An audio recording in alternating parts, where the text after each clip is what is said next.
Pour ce qui est de l'avenir, il ne s'agit pas de le prévoir, mais de le rendre possible, disait Saint-Exupéry. Avec Connecting Leaders, je pars à la rencontre de personnalités inspirantes et je mets en lumière leur business, leur audace, leur succès. Bonjour, je suis Simonie Devec.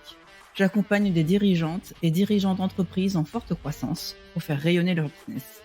Mon expérience en tant que business partner finance et RH, aux côtés de dirigeants en environnement tech, start-up, multiculturel, mais aussi mon engagement au sein du board de l'ONG internationale Passerelle Numérique, m'ont permis de voir à quel point le leadership, c'est avant tout de l'action, de l'ambition, mais surtout des relations, des connexions humaines, socle de tout.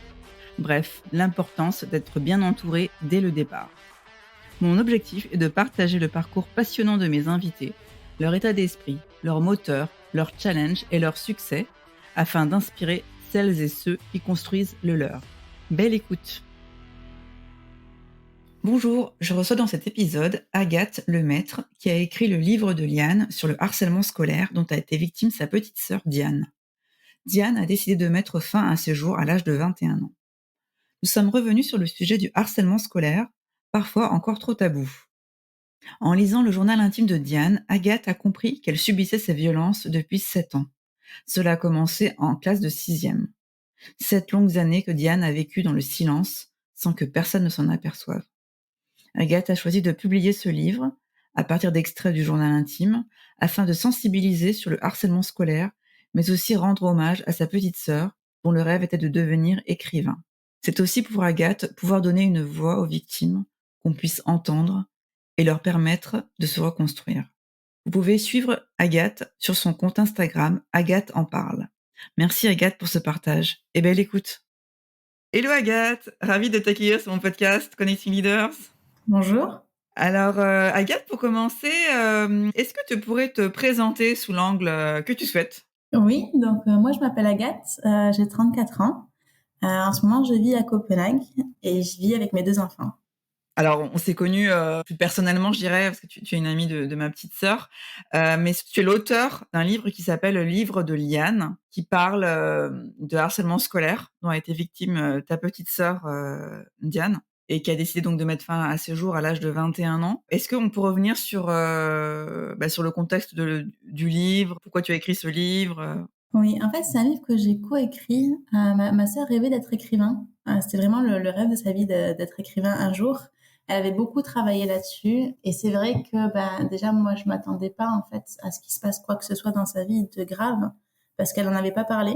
On imagine que quelqu'un qui vient d'harcèlement scolaire, c'est un peu quelqu'un de prostré, qui parle pas trop, qui a l'air déprimé, alors qu'en fait, ma sœur, je sais, c'est quelqu'un qui faisait beaucoup de patinage artistique, qui sortait beaucoup, qui avait beaucoup d'amis, qui était très brillante en classe, qui faisait des très belles études. Et du coup, en fait, c'était un peu un choc dans ma famille de découvrir tout ça après son décès. Et quand je suis rentrée dans son appartement, tu sais, il faut vider un peu les affaires et tout. J'ai retrouvé tous les textes. Et en fait, je me suis rendu compte que c'est des textes qui peuvent aider d'autres personnes, en fait, à s'exprimer. Ce qui est commun dans toutes les victimes de harcèlement scolaire, en général, c'est que les personnes disent qu'elles n'ont pas forcément les mots pour comprendre ce qui leur arrive et comment exprimer ce qu'elles sont en train de vivre. Et c'est vrai que tu vois que pour quelqu'un comme moi, par exemple, qui n'a jamais vécu de harcèlement scolaire, c'est assez difficile de comprendre pourquoi quelqu'un qui se moque de toi au collège, ça peut faire qu'à 21 ans, tu décides de te suicider. Quand t'as pas vécu ça, la violence de ce que ça peut être le harcèlement scolaire, tu l'imagines même pas en fait. Et donc du coup, ces textes, ils permettent aussi à des personnes qui sont autour des victimes de harcèlement scolaire de pouvoir un peu comprendre de quoi il s'agit et de faire un lien, d'ouvrir un dialogue. et donc, c'est à ce moment-là que tu réalises, en fait, tout ce que ta sœur a vécu finalement pendant 7 ans, c'est ça, hein? Ah bah oui, moi, elle m'en a jamais parlé.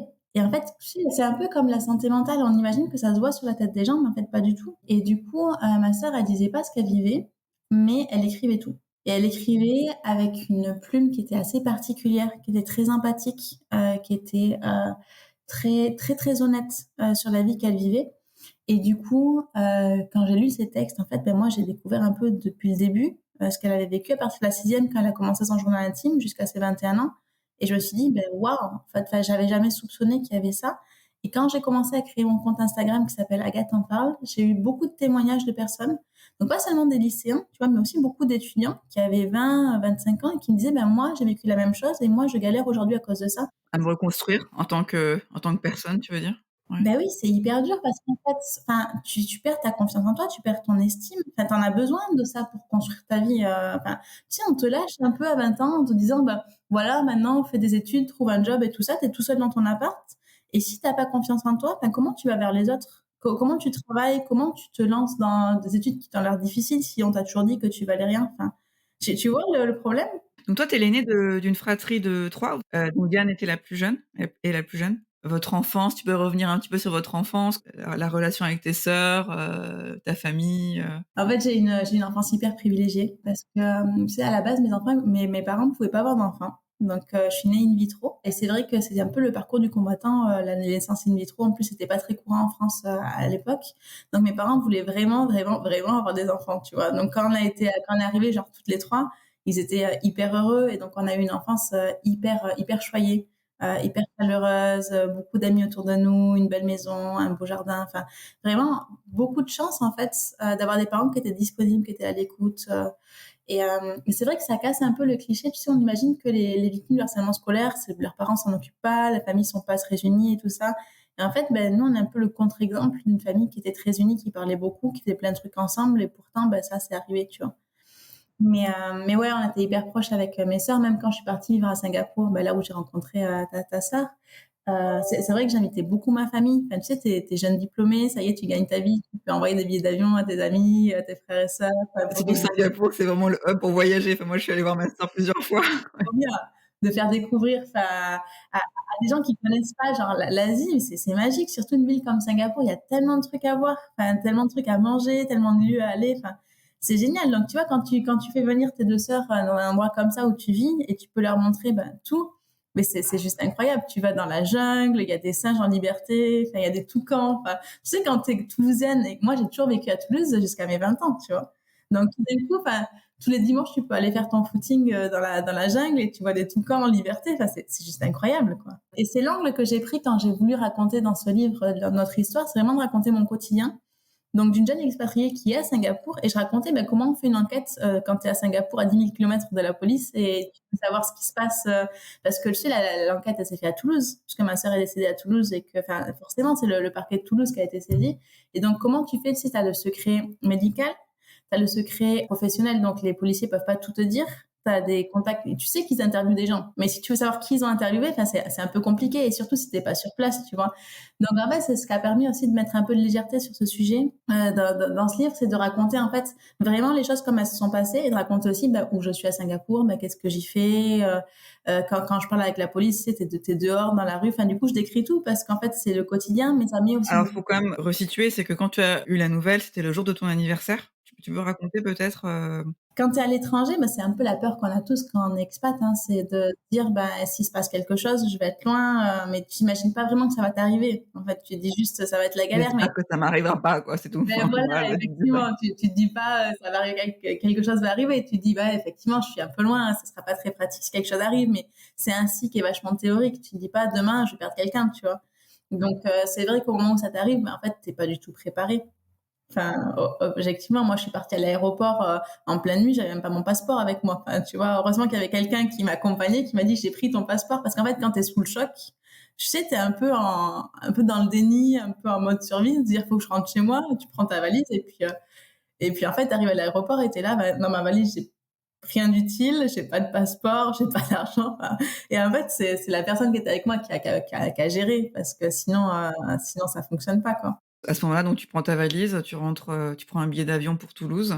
Ouais, mais tu sais, dans la surprise, parce qu'en fait, moi, j'attendais l'appel de ma famille, comme c'est mon anniversaire, comme tu disais, parce que depuis qu'on habite un peu tous bah, dans des endroits différents, qu'on habite plus ensemble avec ma famille, on s'appelle les jours des anniversaires, on s'appelle tous ensemble. Et c'est un peu un moment joyeux. Enfin, tu sais, tout le monde est là au téléphone et c'est le moment où tu peux avoir des nouvelles de tout le monde en même temps et on fait quand même, on chante la chanson. Enfin, tu sais, c'est assez chouette, tu vois. Donc moi, j'attendais à cet appel avec impatience et j'étais à milieu de me rendre compte de ce qui était en train de se passer.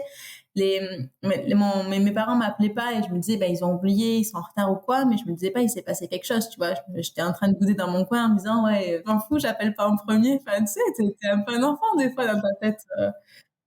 Et en fait, bah, quand j'ai reçu cet appel, bah, il y avait mon père, mais il était tout seul en fait.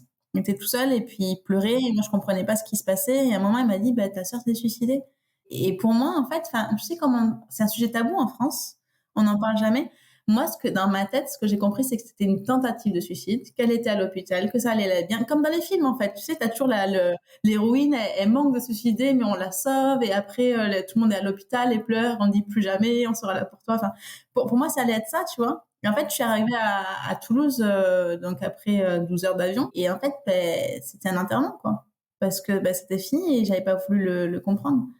Et c'est pour ça qu'aujourd'hui, tu vois, je fais donc ce projet, donc un projet de livre, mais qui est plus grand que ça en fait, parce que ça permet aussi à des personnes de communiquer, de s'exprimer pour la première fois sur ces sujets-là, de s'exprimer sous plein de manières, sous forme d'art, sous forme de talk et tout ça, parce que bah, je me rends compte que cette souffrance qui n'est pas dite des victimes du harcèlement scolaire, elle est extrêmement répandue. On parle d'une personne sur 10.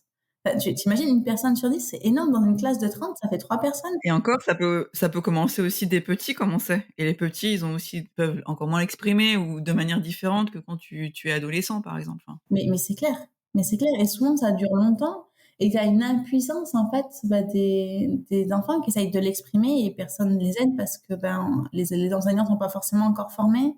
Bah, pour les parents, ça fait peur, enfin, c'est effrayant, tu vois, de te dire que ton enfant, enfin, peut en arriver là et malheureusement, tu sais, c'est un sujet tabou en France, donc on le dit jamais. Mais le suicide, c'est la 2e cause de mortalité des jeunes. Enfin, c'est énorme, en fait. Et le harcèlement scolaire, c'est une des causes principales. Donc c'est vraiment un sujet qui est important, mais comme ça fait peur, les gens n'osent pas trop l'aborder ou savent pas trop comment s'y prendre. Enfin, c'est un peu délicat aussi. Du coup, tu t'es, intéressée donc de près à ce sujet. Tu as déjà vu assisté à ça, je sais pas, dans ta scolarité? Est-ce que tu as vu des gens dans ton entourage, être un peu victimes aussi d'harcèlement? Peut-être, enfin, c'est sûr en fait, enfin, c'est sûr que dans des classes, il y a eu des choses comme ça. Mais en fait, tu sais, moi, comme je l'ai pas vécu, j'ai toujours eu des amis qui étaient là pour moi, personne s'est jamais vraiment moqué de moi, enfin, peut-être à faux des fois parce que j'avais des chaussures un peu moches, mais ça s'est arrêté là, c'est pas du harcèlement scolaire, tu vois? Mais du coup, quand tu l'as pas vécu, tu remarques pas. Enfin, et puis il y avait pas de sensibilisation. Enfin, moi, quand j'étais à l'école, personne me disait: «Ce que c'est le harcèlement scolaire?» enfin, que ça pouvait, blesser une personne et tout ça, enfin, il y avait rien en fait. Donc bah, non. Je suis passée un peu entre les mailles et c'est pour ça en fait que c'est d'autant plus dur quand après coup tu vois que quelqu'un de proche de toi a vécu tout ça et tu te dis ben j'en avais aucune idée en fait que ça existait, que des personnes autour de moi pouvaient l'avoir vécu et que toi qui vivais avec moi autant de temps, tu avais vécu ça. Ben, c'est une frustration immense en fait de se rendre compte après coup et de te dire ben j'aimerais bien parler à cette personne pour lui dire ben je suis désolée, j'aurais dû être là pour toi, mais c'est trop tard parce que la personne est décédée. Et du coup, c'est pour ça que je me suis vraiment mobilisée pour parler de ce sujet, parce que je me suis rendu compte non seulement que ça arrivait à moi, mais que ça arrivait aussi à beaucoup d'autres personnes et surtout que ça continue à arriver. Du coup, tu as saisi son journal intime, c'est ça? Est-ce que pendant l'enquête, la police a voulu également le lire ou? Ouais, ouais, ils ont fait des copies de pas mal de documents. Mais après, la chance que j'ai, c'est que, par exemple, tous les documents qui sont normalement confidentiels, par exemple, les copies des plaintes que ma sœur avait déposées pour le harcèlement scolaire ou les dialogues qu'elle avait avec ses psychologues, elle avait tout recopié et gardé chez elle. En tant que famille, tu n'as pas le droit d'avoir accès à un certain nombre de documents parce qu'en fait, ma sœur, elle était majeure à 21 ans, enfin, tu fais ta vie, tu vois, donc tu pas le droit de lire les trucs. Et en particulier, les dialogues avec les psychologues, parce qu'elle a essayé de se remettre de son harcèlement scolaire. Elle est allée voir des psychologues pendant 3 ans pour travailler là-dessus. Enfin, elle a vraiment fait le taf, tu vois. Et en fait, quand rentrée chez elle, comme elle voulait être écrivain, elle écrivait pas seulement un compte rendu de la réunion qu'elle avait fait, mais vraiment les exacts dialogues qui avaient eu lieu dans la salle et aussi ce qu'elle pensait. Donc, c'est-à-dire que quand le psychologue lui posait une question, pourquoi elle décidait de mentir ou pourquoi elle répondait à la question et comment elle se sentait à ce moment-là. Du coup, tu sais tout en fait.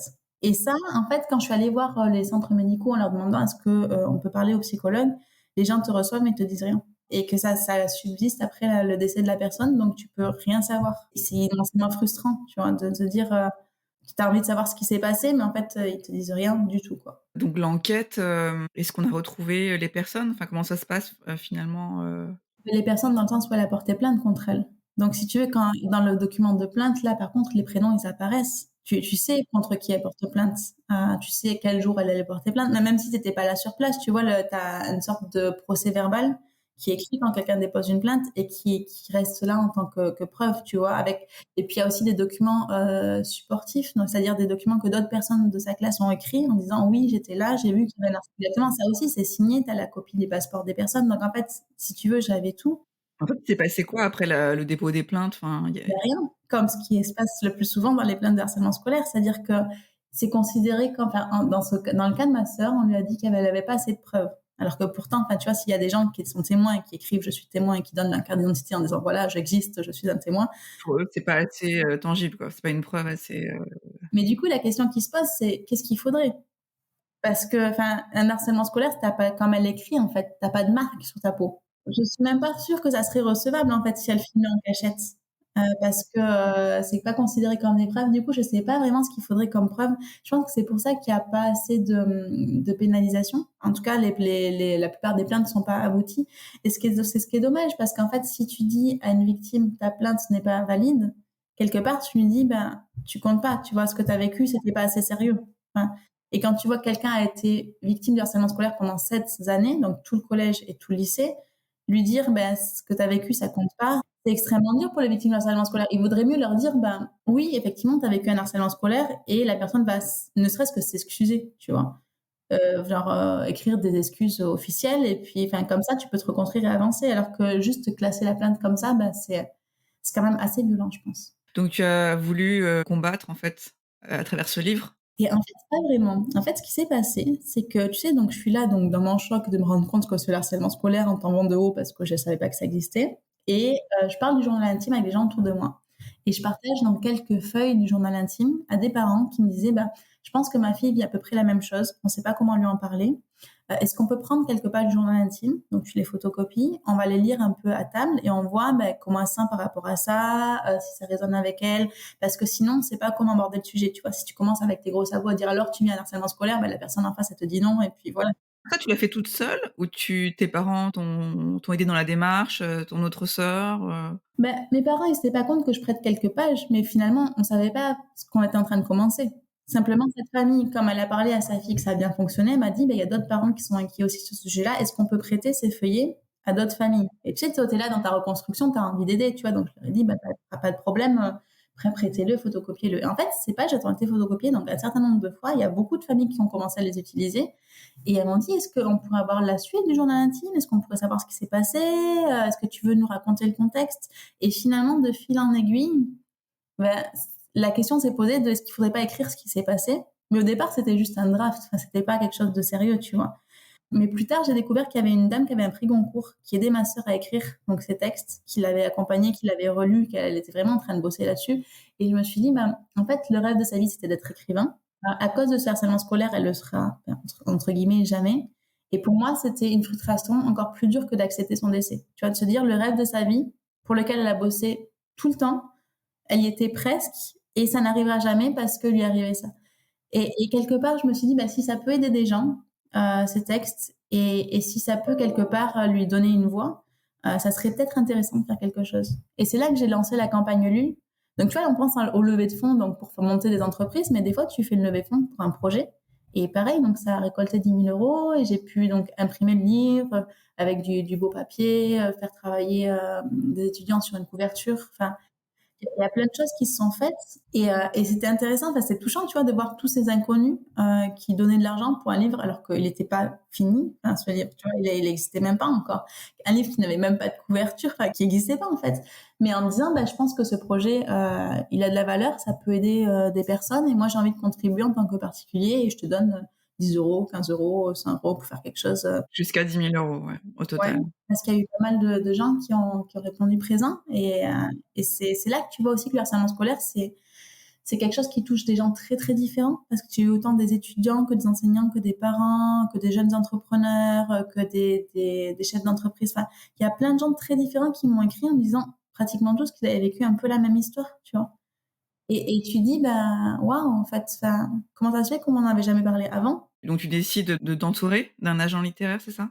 Bah, en fait, non. En fait, moi, pour moi, le projet, une fois que j'avais fini, cette levée de fonds Ulule, que j'avais envoyé tous les livres et tout ça prend quand même pas mal de temps parce que tu envoies des cartes postales, des photos, faut tout timbrer, faut écrire les adresses à la main. Donc quand tu as 500 adresses à écrire à la main, ça prend 1000 ans. Donc ma maman est venue pour m'aider à écrire les adresses parce que j'étais enceinte. Après, il fallait tout porter à la poste depuis Copenhague. Enfin, tu vois, c'était quand même pas mal de taf. Et puis après, bah, ma fille est née. Quand tu as un bébé en bas âge, Tout ça, tu l'as fait de Copenhague, hein, on est oui, d'accord? je l'ai fait de Copenhague et en fait après, bah, tu sais, j'étais enceinte, forcément mon bébé est arrivé et pour moi, le projet était terminé, tu vois. Et c'est là, en fait, que je me suis retrouvée coincée parce qu'il y a beaucoup de gens qui ont commencé à m'écrire en me disant est-ce que tu veux pas faire une interview? Est-ce que tu peux nous envoyer le livre? Est-ce que tu pourrais en imprimer d'autres? Où est-ce qu'on peut le trouver? Est-ce que tu pourrais pas le mettre en librairie? Et moi, j'étais là, tu sais, avec mon bébé dans les bras en train d'allaiter. Et je me disais, mais comment je vais faire pour répondre? Enfin, tu sais, t'as des emails qui arrivent en continu. Il y a des moments, je pense, je recevais 100 emails par jour. Enfin, c'est impossible, en fait. Et c'est que des gens qui disent, je parle de ça pour la première fois, c'est un sujet important pour moi. Enfin, tu vas pas les ghoster. Enfin, tu vois ce que je veux dire? T'es obligé de répondre. Tu avais fait pas mal de promos sur les réseaux sociaux? Pas tant que ça, mais en fait, les gens partagent parce que c'est un sujet qui les touche et aussi parce que ben, personne n'ose trop parler de ce sujet. Tu sais, enfin, il y a beaucoup de familles qui ont perdu quelqu'un par suicide, personne n'en parle. Enfin, tu vas pas mettre ça sur tes réseaux sociaux. Déjà, quand tu as une photo ou tu as un bouton, tu n'oses pas la poster. Enfin, non, mais tu vois, les réseaux sociaux, ça t'expose beaucoup. Donc, tu n'as pas envie de partager quelque chose d'intime. Moi, je l'ai fait parce que j'ai vu à quel point il y avait un tabou, à quel point les gens souffraient de ce tabou. Et je me suis dit, ben, faut que j'en parle parce que ben, sinon, ça va continuer comme ça, en fait. Et donc, la suite de la publication du livre, C'est arrivé tu plus tard, c'est parce que je m'en sortais vraiment pas. Et je parlais à une amie en lui disant, bah, je sais pas quoi faire en fait, parce que là, j'arrive pas à tout gérer. Et elle m'a dit, mais tu peux pas tout faire tout seul. Parle à cette agente littéraire, elle est vraiment bien, et discute avec elle. Et peut-être que tu as une vision très erronée des maisons d'édition, parce que moi, je lui disais, bah, je veux pas du tout travailler avec une maison d'édition, parce que je veux pas vendre des textes déjà. Enfin, tu vas pas vendre, enfin, un journal intime de quelqu'un qui est décédé, enfin, tu vois. Parce qu'après, tu signes un contrat qui veut dire que la maison d'édition, elle peut l'imprimer autant qu'elle veut. Enfin, et qu'est-ce qu'ils vont faire? Enfin, tu sais pas, en fait. Enfin, pour moi, c'est des textes qui ont une valeur, qui sont précieuses, tu vois, que j'ai pas écrit moi-même. Donc, tu m'as même pas demandé à l'auteur s'il est d'accord d'imprimer. Enfin, tu vois, donc je voulais vraiment pas travailler avec maison d'édition parce que ça implique de vendre des textes. Et par exemple, la lettre d'adieu de ma sœur qui fait partie du livre, tu vois, ben, je voulais qu'elle continue à faire partie du livre, mais je voulais pas du tout vendre enfin, ça. Enfin, tu vois, c'est un problème moral enfin, qui se pose. Et en fait, cette agente littéraire donc, qui travaillait à ce moment-là avec un prix Goncourt sur des traductions, m'a dit qu'elle avait aussi des enfants, qu'elle avait des jumeaux, que le harcèlement scolaire, c'est un sujet qui l'intéressait à titre aussi personnel, parce qu'elle voulait apporter sa pierre à l'édifice, qu'elle voulait changer les choses, que l'environnement en fait soit plus sain pour ses enfants aussi. Et elle m'a présenté des personnes dans maisons d'édition qui étaient vraiment très humaines, qui avaient beaucoup de qualités professionnelles et éthiques, et qui m'ont vraiment rassurée sur le fait que je pouvais travailler avec eux en confiance. Et bien sûr, quand tu as un agent littéraire, il te protège aussi avec un contrat, ce qui fait que tu peux décliner un certain nombre de choses. Tu vois, si elle avait écrit sa sœur meurt par le harcèlement scolaire avec un grand titre en gros comme ça sur le livre, ben, j'aurais pu dire non. Et ça, pour moi, c'était important parce que j'ai pas envie d'avoir du sensationnalisme. Tu vois, c'est un sujet humain qui te touche personnellement. Et tu te dis, si les gens commencent à en faire n'importe quoi, c'est toi qui vas être blessé, mais aussi toute ta famille derrière. Parce qu'il n'y a pas que moi, en fait. Donc ouais, ça s'est passé comme ça. Et après, c'est vrai que ce livre s'est diffusé très très vite. Enfin, dès qu'on l'a mis, dès qu'on l'a mis en ligne et qu'il est sorti, il y a eu beaucoup de commandes sur Amazon, dans les Cultura, dans les Fnac. Enfin, les libraires ont commencé, bah tu sais, ils sont touchés aussi, tu vois, parce que c'est aussi des gens qui ont, enfin, on a tous été à l'école en fait. Donc on a tous soit vécu, soit vu quelqu'un, soit eu un ami. Donc ils mettaient le livre en avant. Enfin, ils écrivaient des petits mots personnels. J'ai reçu plein de témoignages hyper touchants. Tu vois, même le jour de la sortie, donc à la grande librairie de Paris, donc il est sorti en mars 2023, c'est ça? le 8 mars pour la journée de la femme. Parce que c'est la parole des femmes, c'est pas quelque chose quand, enfin, c'est encore une révolution pour moi. Il y a beaucoup de femmes qui n'osent pas prendre la parole, qui n'osent pas parler de ce qu'elles ont vécu, qui ont peur qu'on leur dise, bah, tu te victimises, t'étais pas légitime, tout ça. C'est vraiment quelque chose qui revient, la légitimité. En particulier chez les femmes, les hommes parleront différemment. Donc on s'est dit, on va le faire sortir le 8 mars pour dire que, ben ouais, même si tu as été une victime toute ta vie et que tu n'as pas réussi à parler, ta voix, elle est importante. La voix de ma sœur, mais aussi en fait la voix de toutes les victimes du harcèlement scolaire. C'est ça le message. Et c'est un message fort qu'on a essayé de faire passer. Et effectivement, on a eu beaucoup de retours hyper beaux en fait. Est-ce que tu as entrepris d'autres actions en dehors de ce livre pour sensibiliser, les gens? Ouais, alors en fait, ensuite j'ai travaillé avec la DILCRA, donc qui est le ministère de la lutte antidiscrimination, pour faire une vidéo dans un collège. Donc ils ont donné un budget et les collégiens ont pu donc tourner une vidéo pour sensibiliser au harcèlement scolaire. Donc elle sera finie au mois de juin.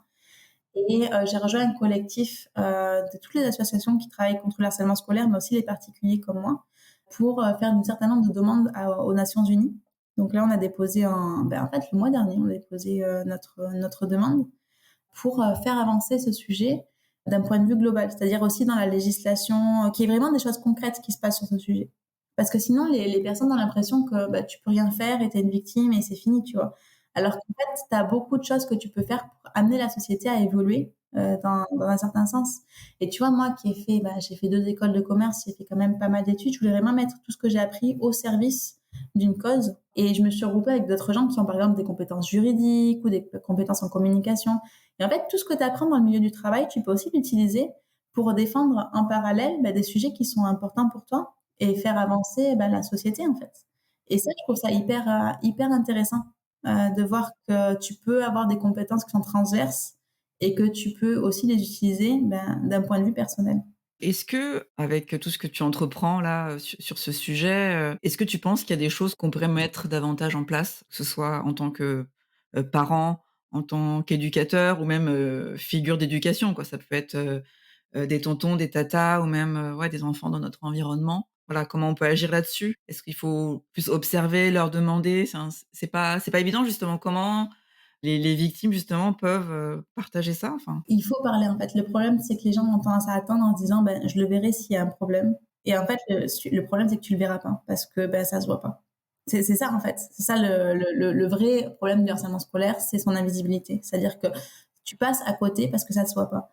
Et donc en fait, finalement, tu vois, quand j'ai fait ce projet de livre, c'était aussi pour que les gens ils aient une occasion de parler, qu'ils puissent dire pas forcément est-ce que tu as vécu un harcèlement scolaire, blabla, mais tiens, j'ai lu ce livre, il m'a touché parce que j'ai envie de te le partager, ça m'a fait penser que, enfin, tu vois, et c'est beaucoup plus facile quand quand es avec des gens à table de dire, bah, tiens, j'ai vu cette histoire de cette fille et voilà ce qu'il y avait dans le livre, tiens, je te prête le livre, on en parle si tu veux. Enfin, c'est plus simple. Et après, on a fait un truc dans les écoles, parce que tu me disais comment est-ce qu'on peut aider des enfants, par exemple en classe ou quoi. On a imprimé une carte postale, parce qu'il y a une artiste française qui s'appelle Soledad Bravi, qui a fait, voilà, qui a fait une illustration. Et suite à elle, donc il y a pas mal d'autres artistes qui ont fait des illustrations, dont Bérénice Milon et aussi Yiling Chang. Et on a pris une illustration donc d'une de ces artistes, on l'a imprimée sur une carte postale. Et on a distribué ces cartes postales donc dans des écoles, donc une centaine d'établissements, en disant aux enfants, ben, au dos de la carte postale, donc la partie où tu écris, tu peux écrire un mot de soutien à une victime qui soit a vécu du harcèlement scolaire, soit a été harceleur, soit a vu quelque chose, sans mal par rapport à ça, mais n'a pas trop su quoi dire quoi. Et donc chaque enfant écrit un mot personnalisé à une personne qu'ils ne connaissent pas. Et après, l'association ramasse les cartes postales et l'amène donc du collège vers le lycée ou du lycée vers le collège. Donc tu vois, tu reçois une carte postale, toi aussi, d'une personne qui ne connaît pas, mais qui t'a écrit un mot de soutien que pour toi. Et au dos de la carte postale, ben forcément, tu as l'illustration, donc qui est une illustration qui a été faite à partir du journal intime de ma sœur, mais tu as aussi le numéro d'urgence de si tu te sens mal quelque part dans l'année, tu peux approcher cette carte postale chez toi et puis tu peux retourner vers la carte postale quand tu en as besoin et appeler le numéro parce que tu as besoin de soutien. Et ça a aidé quand même pas mal de personnes parce que ça a aidé des enfants, mais ça a aussi aidé des adultes à communiquer.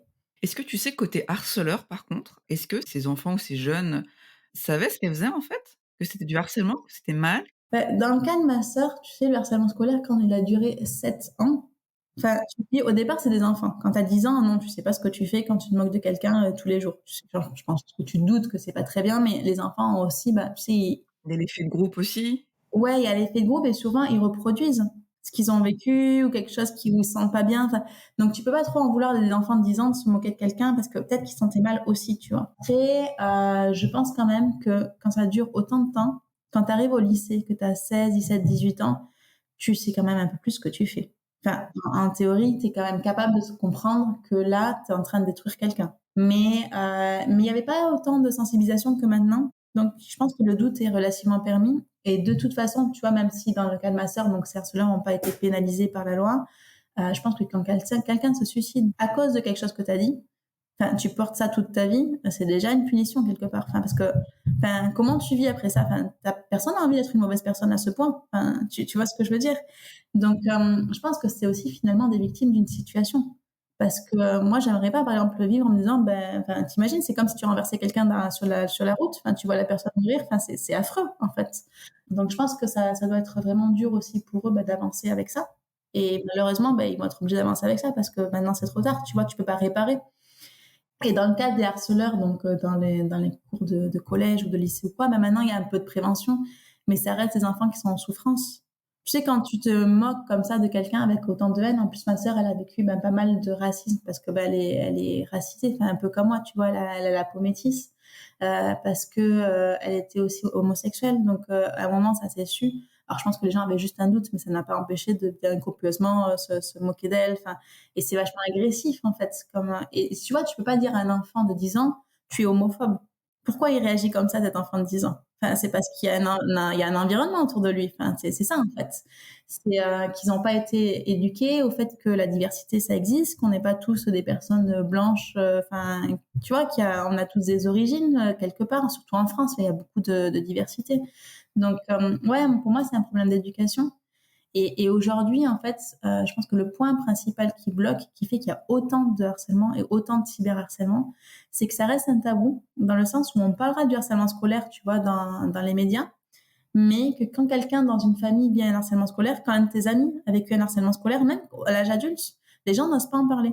Tu vois, moi, j'ai sorti le livre, dans la semaine, il y a énormément de gens que je connaissais depuis toujours, tu vois, des voisins, des amis d'enfance et tout ça, qui m'ont dit, moi, j'ai vécu un harcèlement scolaire et j'en souffre encore aujourd'hui.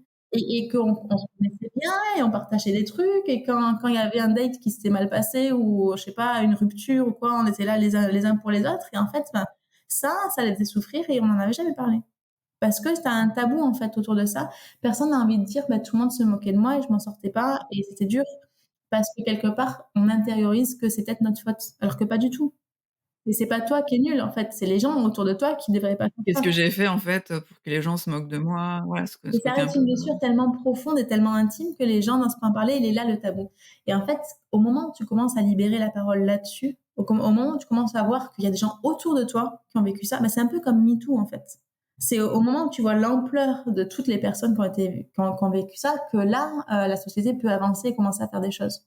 Mais pour l'instant, on n'en est pas là. Tu vois, pour l'instant, on va dire le harcèlement scolaire, on le voit à la télé, tout ça. Si tu dis dans une pièce qui a vécu un harcèlement scolaire, il n'y a pas forcément beaucoup de gens qui vont oser le dire.